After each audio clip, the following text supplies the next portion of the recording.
Hello students, this is SKC and you are watching growth mind commerce. आज की video में कुछ special बात हम करने वाले हैं, कुछ सीक्रेट को हम यहां पर चर्चा करने वाले हैं और वो सीक्रेट है best way to remember anything.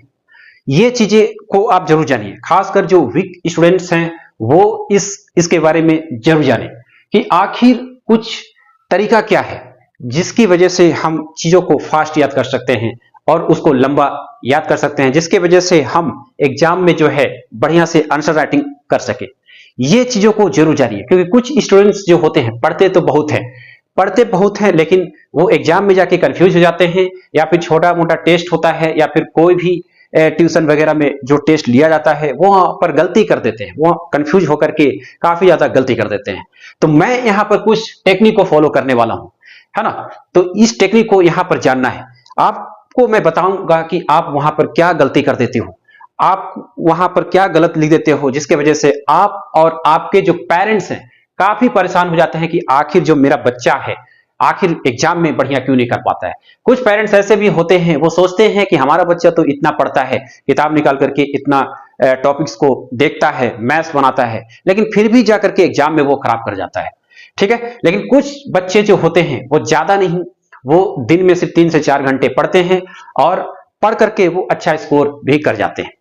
आज मैं कुछ तरीका आपको बताने वाला हूं जिसकी वजह से आप जो है एग्जाम में बहुत ज्यादा बेस्ट करने वाले हो।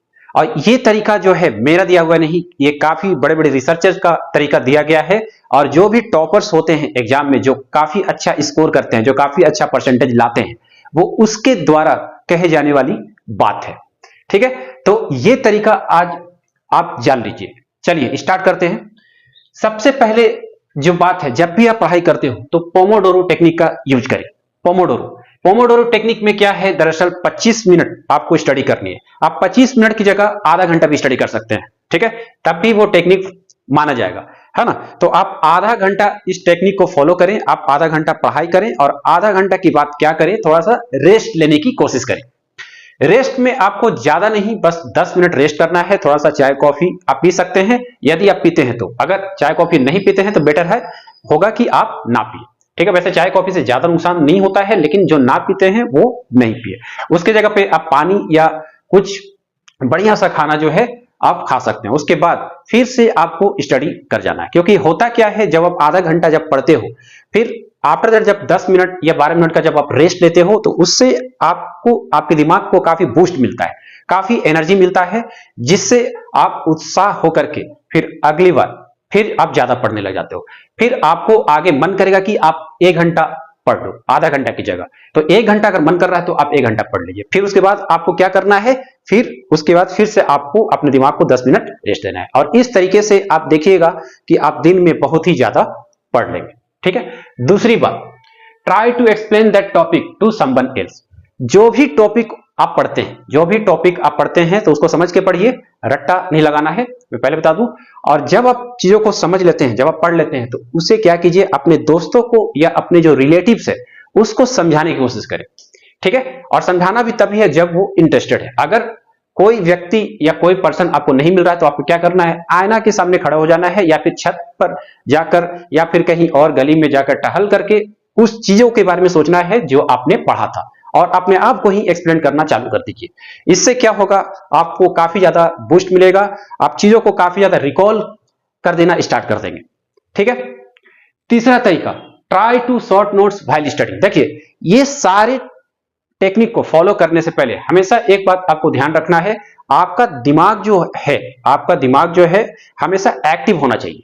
सबसे पहले आपको क्या करना है, अपने दिमाग को एक्टिव रखिए। दिमाग एक्टिव कब रहेगा, दिमाग एक्टिव तभी रहेगा जब आप घर पर कोशिश करेंगे सबसे पहले खाना जो है कम खाना है, मतलब खाना उतना ही खाइए जितना जरूरत हो, ज्यादा नहीं खाइए, क्योंकि ज्यादा आप जब खाओगे तो इससे आपका दिमाग भारी हो जाएगा, आप टायरलेस हो जाओगे, आप ज्यादा से ज्यादा सोने की कोशिश करोगे, है ना।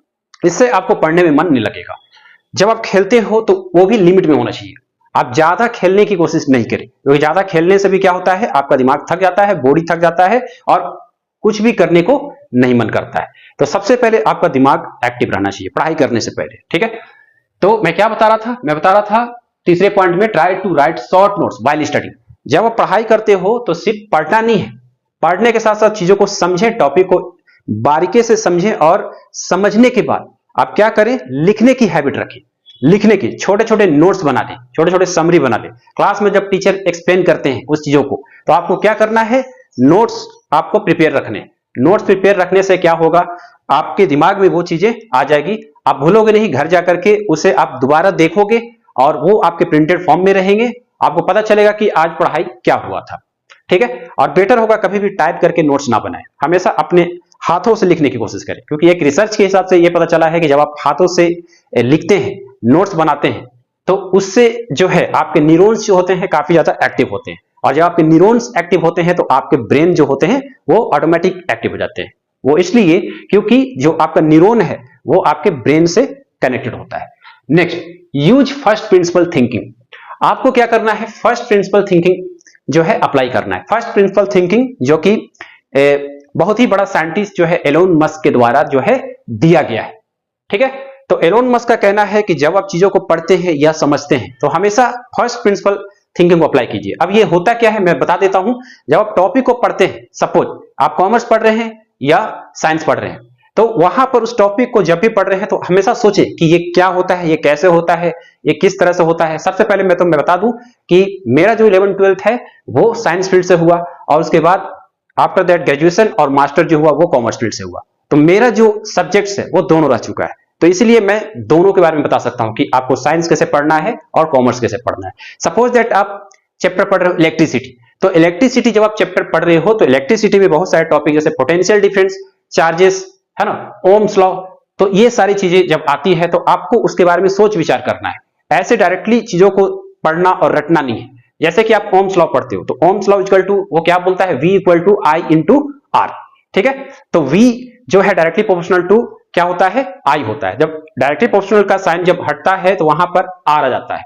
तो फिर वहां पर आपको सोचना है कि वो R क्या है। R एक कांस्टेंट टर्म है और R का मतलब होता है रेजिस्टेंस। फिर आपको पूछना है कि रेजिस्टेंस का मतलब क्या होता है। रेजिस्टेंस का मतलब होता है रुकावट। रुकावट किस सेंस में, रुकावट करंट में, है ना। तो करंट में रुकावट होने से क्या होगा, फिर आपको ये बारी बारी से क्या करना है, क्वेश्चन पूछते जाना है। और जहां भी आपको समझ में ना आए तो आपको क्या करना है, आप अपने एक्सपर्ट से पूछें, अपने टीचर से पूछें। इससे क्या होगा, आपके कॉन्सेप्ट जो होंगे काफी ज्यादा क्लियर होते जाएंगे।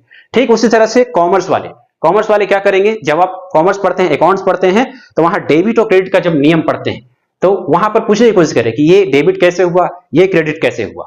ठीक है, तो जैसे कि for example Ram purchase goods in cash, तो इसकी जनरलिटी क्या हो जाएगी, Ram account debit to cash account. ठीक है, तो अब आपको सोचना है कि ये ऐसा हुआ क्यों, राम डेबिट में क्यों गया और कैश जो है क्रेडिट में क्यों गया। ठीक है, तो आपको ऐसे करके फर्स्ट प्रिंसिपल टेक्निक का यूज करना है। कैसे हुआ, क्या होगा, इस तरह से कैसे होगा। ठीक है, लाइट, तो लाइट में ये लाइट जो होता है, लाइट की वजह से हम देख क्यों पाते हैं, तो आपको ज्यादा सोचना है। ये काफी पावरफुल चीज है और इसको आप अप्लाई जरूर कीजिए। ठीक है, इससे आपको क्या होगा, डे बाय डे जो आपके स्टडी जो होते हैं उसमें काफी ज्यादा एक तरह से बूस्ट आना चालू हो जाएगा। Next, try to understand everything not to rote. ये तो मैंने पहले ही बता दिया और फिर से बता दे रहा हूं, कभी भी चीजों को आप पढ़ते हैं तो रट्टाबाजी कभी नहीं करें। रट्टाबाजी भी तभी करना है जैसे कि आप हिस्ट्री पढ़ रहे हो तो वहां पर डेट्स वगैरह होते हैं या नाम होते हैं, तब आप वहां पर रट ले। लेकिन वो भी क्या करना है, टेक्निक को फॉलो करके, निमोनिक्स टेक्निक वगैरह यूज करके आपको डेट्स को याद करना है। ठीक है, अब निमोनिक्स टेक्निक्स क्या होता है, वो कुछ वर्ड्स के सहारे आपको क्या करने होते हैं, जैसे कि कुछ वर्ड्स बना लीजिए, है ना, तो वर्ड्स बना करके उसके सहारे आप फुल फॉर्म उसका यूज कीजिए। इससे क्या होगा, आप चीजों को जल्दी से याद कर लेंगे, सारे डेट्स को सीक्वेंस में याद करने की कोशिश करें। तो रोट टेक्निक तभी अप्लाई करना है जब वहां पर नीड होगा, जैसे डेट्स नेम वगैरह। ठीक है, तो वहां पर होते क्या है, 90 to 95% चीजों को समझना होता है, इसलिए हर एक टॉपिक्स को आपको क्या करना है, समझ के पढ़ना है। Next, use brain food such as dry fruits. तो अगला जो बातें मैंने बताई है कि आपको खाना जो है हमेशा लाइट चीजें खानी है और बढ़िया चीजें खानी है, जिससे कि काफी उसमें विटामिन हो, मिनरल्स हो। सच है, खासकर आप ड्राई फ्रूट्स खाने की कोशिश करें। और जो आप कार्बोहाइड्रेट्स वाले जो खाना खाते हैं जैसे कि दाल, रोटी, चावल, ये सब खाने की कोशिश करें। जो तेल से बनी चीजें होती हैं, ठीक है, जैसे समोसा वगैरह या मोमोज होते हैं, इसको आप कम कर दें। इससे क्या होगा, जो आपका न्यूरो ट्रांसमीटर होता है ना, जो कि न्यूरॉन को कनेक्ट करते हैं, वो काफी स्लो हो जाएगा, और जब वो स्लो हो जाएगा तो इससे आपका दिमाग भी काफी ज्यादा स्लो हो जाएगा, फिर आपको कोई भी काम जो है करने का मन नहीं करेगा। पढ़ाई तो आप छोड़ दीजिए, आपको कोई काम जो है वहां पर करने का मन नहीं करेगा। सो हमेशा याद रखें, बढ़िया खाना कोशिश, बढ़िया जो खाना है खाने की कोशिश करें, पानी जो है ज्यादा पीने की कोशिश करें। इससे आपके दिमाग और न्यूरॉन्स जो होंगे काफी ज्यादा एक्टिव रहेंगे, आपको अच्छा नींद आएगा और आप बढ़िया पढ़ने लग जाएंगे। नेक्स्ट, आपको क्या करना है, फेमन टेक्निक्स का यूज करना है। फेमन टेक्निक्स क्या है? रिचर्ड फेमन एक काफी बड़ा फिजिक्स का टीचर यानी प्रोफेसर रह चुके थे, ठीक है। वो काफी अच्छा एक्सप्लेनर भी रह चुके हैं, ठीक है।